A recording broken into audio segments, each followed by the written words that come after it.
Hello everybody, so I'm Tim Joyce. I'm Verification Manager for STMicroelectronics, and we have a site here in Bristol in the UK. It's for the Unified Products Division. And we produce SoC products for the set-top box and home media gateway markets with a design complexity which tends to be in the range from 100 up to 500 million transistors, so quite large SoCs. We're one of 4 SoC teams for ST worldwide for this division. UK, we have a site in India, France, and also the USA. So we have a team of about 20 people, and the products that we produce are entirely designed and produced here. And the top 3 challenges, really, it's quite, one of them will be very similar to Martin's previous, and I'm sure a lot of these challenges people will recognize. And my first one is that of the simulation complexity that we have for SOCs these days. And there's a number of factors that actually affect that. In particular, the increasing IP count means that the overall size of your simulation snapshot gets larger, and so the simulation slows down.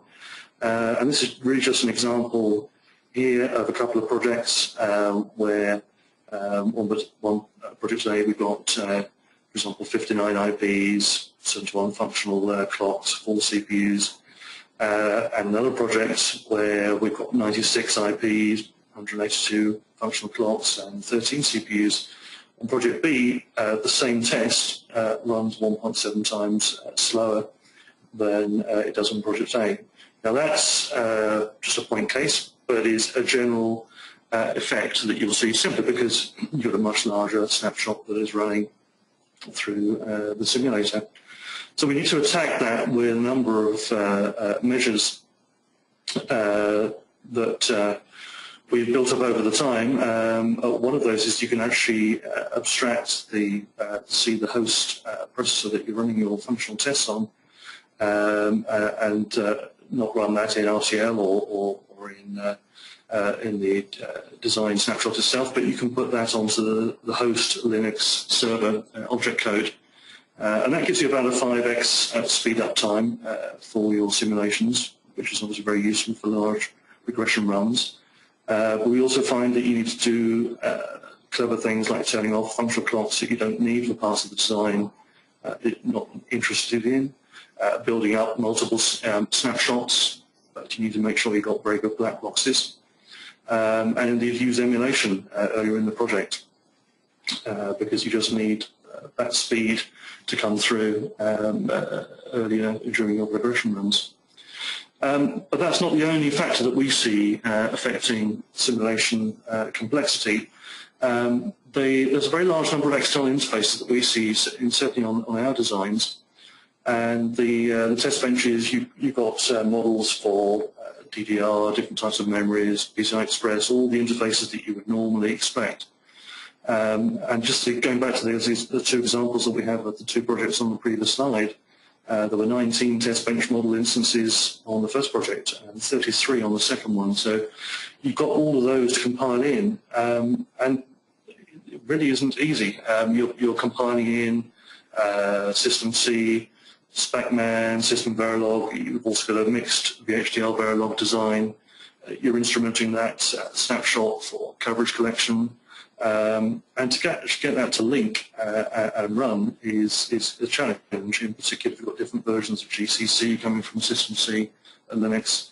And then, surprise, surprise, you then want to start doing loop bound verification, and you add that on top of all of those other things for the snapshot. So it's a challenge, really just being able to actually build and run that in a project of reasonable complexity.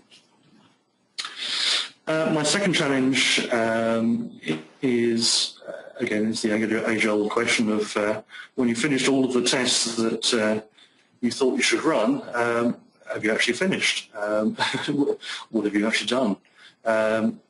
So we have typically tests that have been provided by the IP providers, tests that we've actually reused from previous projects, and particular directed tests that might be for specific functionality on that chip.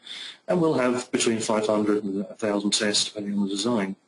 But one of the big things we want to do is to actually look at the coverage, functional coverage, view it as toggle coverage, for the integration net. So when the SoC team here have taken the IPs from the various sources around the world and actually integrated that into your SoC, those nets that they've implemented to weave those IPs into the design, I want to see that we've covered all of those nets. And so we use coverage, collect the coverage and analyze that data, and then we'll obviously write the test for the missing coverage.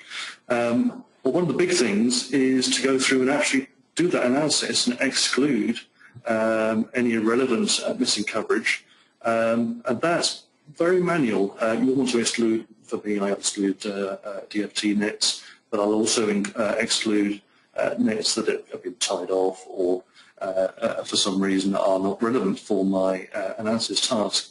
And that's very manual. So we have a lot of the need for being able to make a comment about a particular net, exclude it, and then to reuse that on future projects, because it's very, very manual analysis that's usually specific for a particular IP, and so we can reuse it. But one of the big challenges I've got, and this really is a challenge to EDA vendors, I don't think it's available at the moment, is if I exclude one of those nets on a particular design, and that net is connected across that design to another IP or even to multiple IPs, I want to be able to exclude from one particular point and it automatically exclude on the other points, so in other words go across the design. And that's something that we've not found is typically easy to do at the moment, but a lot of time is spent on that. But my number one challenge, again, this is very similar to Martin's, is that of resourcing. I'm coming from a slightly different aspect here, which is how do you calculate how much resource you need? And one of the biggest tools I've found is to look at previous projects and look at your history, see how many people you had working on a particular project.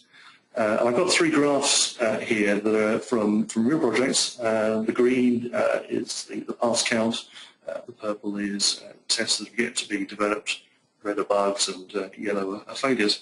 And the top right project is actually in this group of anonymized projects, the oldest project.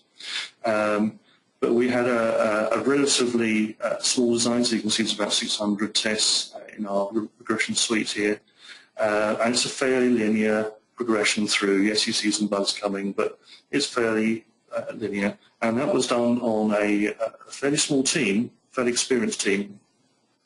But you could then have, if you go to the bottom right graph, you'll see a very different project. This is 1,000 tests and quite a different progress rate. You'll see progress rate actually starting quickly, then becoming more difficult. You can't see on the colour here, but there's tests that have been regression failures. So you do have a lot of history that you can use, and the project on the bottom left is a slightly smaller project, which was essentially a reuse of the project. But you can average out the progress rate for how many people you've got. It's predictable, and we've actually used that to look at a recent project here. You can actually use obviously teams that you have around the world. So we have 4 main teams around the world. But if those teams are working on other projects and you don't have them available, as is the case for this particular project, we needed to get some extra resource. And I haven't got dates on there, but you can see the point of the pass rate where it started fairly well and then flattened out. And then just about the point where there's the inflection where the weeks is, we added some resource. And so what we've done there is we looked at adding contracting engineers. As Martin mentioned, you do need to choose where you get those contracting engineers from. But we added a number of contracting engineers onto our project at that point in time, which I calculated how many we needed to be able to use. And I'm very pleased to say that we were able to, as you can see, go up the slope of completion very predictably, and we were actually able to complete on time. So yes, be careful where you get your contracting engineers from. It is something that you do need to make sure you can work very closely with them. And in my case, I actually used them on site because I wanted to allow them to work with us. My final challenge, as some of you may know, is that the ST Bristol site is going to be closed at the end of Q1 next year. ST has decided not to continue the site here. So for all of us on this site, a new challenge awaits. You can imagine what that might be. Okay, that wraps up my presentation. Thank you. Thanks, Tim. Was that a request for a job at the end there? It will be, yes. I'd like to mention on your behalf that you got your resources from TVS, is that correct? That's correct, yes. Thank you. Other documents may be available. There's one question online, Tim, which we'll take first, which how much effort was it to develop the SQL exclusion solution? It was, we already had an SQL database there in place. We've actually used Visual Basic scripting. It was developed by a member of my team, Nick Bartlett. It is an iterative effort. So you start off with an idea, and you initially we didn't have the SQL database. We had a local database, and then we found that we wanted some features where we could do things like reuse. Also to be able to share it across different sites, and that's where the SQL really helps because you can have a remote database and submit to that. I would say we spent probably really on and off. It's a couple of projects that we did, evolved it over. It's worth doing, in particular to being able to reuse the next project. It's a very manual task, but yeah, so Visual Basic and a bit of SQL. Okay. Any questions from the audience for Tim? Okay, Tim, I think we're going to give you a round of applause. Hopefully you can hear it.